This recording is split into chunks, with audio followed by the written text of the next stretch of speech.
पुरुषोत्तम की शादी की उम्र निकल चुकी थी। वह 33 साल का हो गया था। उसके पिता पंडित सुकन पटेरिया उसकी शादी को लेकर बहुत चिंतित थे। वह खेतीबाड़ी का काम करते थे। चिंता का एक कारण और था कि बड़े बेटे पुरुषोत्तम की शादी नहीं हो पाने के कारण उसके छोटे 2 भाइयों की उम्र भी निकलती जा रही थी। पुरुषोत्तम के लिए उसकी माँ और पिता दोनों ही बहुत परेशान रहते थे। वे रिश्तेदारों की मदद से पुरुषोत्तम के लिए लड़की तलाश कर थक चुके थे। इस वजह से पुरुषोत्तम भी मानसिक तनाव में रहने लगा था। उसकी शादी नहीं हो पाने का एक कारण उसकी पढ़ाई भी थी। वह कुल 10वीं जमात तक ही पढ़ा था, इसलिए उसे कोई लड़की ब्याहने को तैयार नहीं था। लॉकडाउन से पहले मार्च 2020 की बात है। पुरुषोत्तम टीकमगढ़ जिले के टीला गांव के एक रिश्तेदार के यहाँ गया था। वहीं उसकी मुलाकात गांव के मुन्ना तिवारी से हुई। उसने बातचीत के दौरान मुन्ना तिवारी से कहा, तिवारी जी, मेरे पिताजी मेरी शादी को लेकर परेशान रहते हैं। आपकी नज़र में कोई लड़की इधर हो तो बताइए। मुन्ना तिवारी ने छूटते ही कहा, क्यों नहीं भाई, लगता है तुम्हारी मुराद पूरी हो गई। मेरी एक रिश्तेदारी में भी 30 साल की युवती पूजा कुमारी बैठी है। तुम कहो तो मैं उससे बात करूं? अरे तिवारी जी, इसमें पूछने की क्या बात है, आज ही बात करूं ना उसके पिता से। पुरुषोत्तम चहकते हुए बोला, उसके पिता अब इस दुनिया में नहीं है, इसी वजह से तो उसकी शादी नहीं हो पा रही है। मैं देखता हूँ, अगर तुम्हारी बात बन जाए तो अच्छा रहेगा। मुन्ना तिवारी ने कहा, उसकी माँ से बात कर लो ना। पुरुषोत्तम ने सुझाव दिया, नहीं नहीं, उनसे डायरेक्ट बात करना सही नहीं होगा। पहले किसी नजदीकी रिश्तेदार से उन तक बात पहुंचानी होगी, तुम्हारे बारे में चर्चा करवानी होगी। अब देखना है कि कौन रिश्तेदार उनके सामने तुम्हारे और परिवार के बारे में तारीफ के पुल बांध सके। तिवारी ने समझाया, जैसा तुम उचित समझो, लेकिन जो भी करो जल्दी करो। पुरुषोत्तम उम्मीद के साथ बोला, ठीक है, होली के बाद देखता हूँ। वह बोला, जैसा मुन्ना तिवारी ने कहा था वैसा ही किया। होली के दूसरे दिन वह पूजा और उसकी बहन भागवती मिश्रा को लेकर सुकन पटेरिया के घर पहुंच गया। पुरुषोत्तम को आश्चर्य हुआ कि जिस युवती से उसकी शादी की बात चलने वाली है वो भी साथ आई थी। उसने तिवारी की ओर आश्चर्य से देखा। तिवारी ने मुस्कुराते हुए कहा, शुभम, काम में देरी नहीं करनी चाहिए। चाय नाश्ते के बाद युवक युवती को एक साथ बैठा दिया गया। उन्होंने एक दूसरे को सरसरी निगाह से देखा परखा। पुरुषोत्तम को गोरी तीखे नाक नक्श वाली पूजा पहली नजर में भा गई। पूजा की बहन भागवती ने भी पुरुषोत्तम को पसंद कर लिया। पूजा ने भी अपनी पसंद बहन को बताकर अपनी रजामंदी दे दी। दूसरी तरफ अपने बेटी की शादी का सपना संजोई सुकन की पत्नी ने घर आए मेहमानों का खूब स्वागत सत्कार किया। उसने मेहमानों के लिए तरह तरह के पकवान बनाकर परोसे। सुकन की पत्नी खुशी के मारे फूली नहीं समा रही थी। उसने पति से होने वाली बहू को शगुन देकर जल्दी से रिश्ता तय कर लेने को कहा।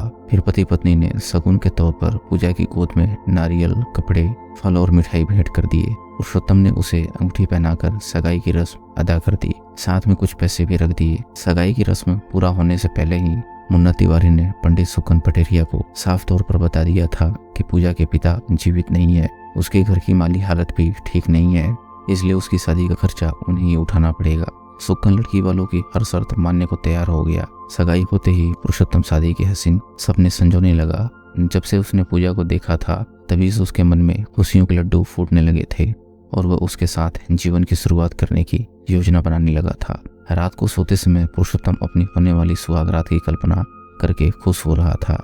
फिल्मों की तरह उसे भी सपने में सुहागरात में गुलाब की पंखुड़ियों में सजी सेज पर बैठी लजाती शर्माती पूजा नजर आने लगी थी। इंतजार की घड़ी और निकट आ गई, लेकिन यह क्या, अचानक कोरोना वायरस के कहर ने सभी को घरों में बंद कर दिया। सरकार ने लॉकडाउन लगा दिया। पुरुषोत्तम एक बार फिर निराश हो गया। वो अपनी किस्मत को दोष देने लगा। खैर, उसे अनलॉक की प्रक्रिया शुरू होने तक इंतजार करना पड़ा, जिसकी शुरुआत मई 2020 में हुई। प्रशासन की तरफ से शादी विवाह के सार्वजनिक व सामूहिक कार्यक्रमों में सीमित संख्या में लोगों को शामिल होने की अनुमति दी। दोनों पक्षों की आपसी सहमति के बाद 29 मई 2020 को शादी की तारीख तय हो गई। इसी में यह भी तय हुआ कि कम से कम मेहमानों को बुलाया जाएगा। पूजा और उसकी बहन भागवती 28 मई को आशा दीक्षित के घर बड़खेरा गांव आए। आशा पुरुषोत्तम की बुआ थी। वहीं 29 मई को 10-12 लोगों की मौजूदगी में सामाजिक रीति रिवाज के अनुसार पुरुषोत्तम और पूजा का विवाह संपन्न हो गया। सुकन पटेरिया ने अपनी बहू के लिए सोने चांदी के जेवर दिए। विवाह के दूसरे दिन पूजा के साथ आई उसकी बहन भागवती ने अपनी गरीबी का हवाला देकर पुरुषोत्तम के पिता सुकन से 60,000 रुपए मांगे।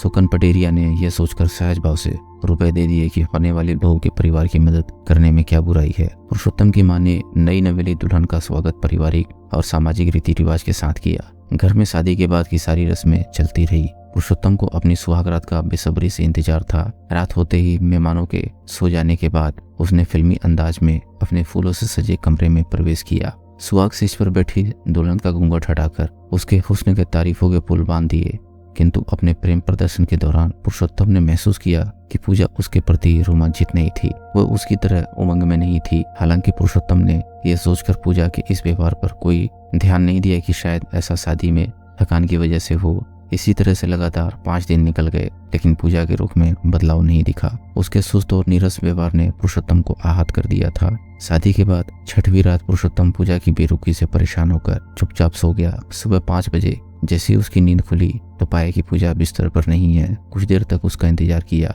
नहीं आने पर घर के दूसरे कमरे, बरामदे आदि के बाद बाथरूम में तलाश किया, लेकिन पूजा कहीं नहीं मिली। उसके बाद बदहवास कमरे में आकर बिछावन पर बैठ गया। जल्दी ही बेचैनी की स्थिति में कमरे से निकलकर बाहर आया। इस बीच उसकी माँ जाग चुकी थी। उसने माँ से पूछा, माँ पूजा कहाँ है? माँ ने आश्चर्य से पूछा, क्यों कमरे में नहीं है क्या? बाथरूम में होगी। जब पुरुषोत्तम ने अपनी माँ को बताया कि पूजा घर में कहीं नहीं है, तब माँ बेटे ने कमरे में जाकर देखा तो पाया कि पूजा का बैग और सूटकेस भी कमरे में नहीं था। उन्हें समझते देर नहीं लगी कि पूजा उसके जेवरात और नकदी लेकर फरार हो चुकी है। अचानक उनके दिमाग में लुटेरी दुल्हन की कहानी कौंध गई। दुल्हन के गायब होने की खबर जंगल में आग की तरह फैल गई। गांव में इस तरह की यह घटना फैली थी। पुरुषोत्तम और उसके घर वालों की बदनामी होने लगी। पुरुषोत्तम को समझ में आ गया था कि उसके साथ शादी के नाम पर ठगी हुई है। सुकन के परिवार ने मान लिया था कि वे लुटेरी दुल्हन गैंग के शिकार हो चुके हैं। पुरुषोत्तम लोकलाज के चलते चुप रहे। उन्होंने सोचा कि गांव में जब यह बात फैलेगी तो कोई इस परिवार को लड़की नहीं ब्याएगा। वे पुलिस और अदालती चक्कर में नहीं पड़ना चाहते थे, इसलिए वह चुपचाप नुकसान और अपमान का घूंट पीकर रह गए। दोस्तों, अगर आपको कहानी पसंद आ रही हो तो वीडियो को लाइक करें और चैनल को सब्सक्राइब करें। हम ऐसी मजेदार कहानियां आपके लिए लाते रहेंगे।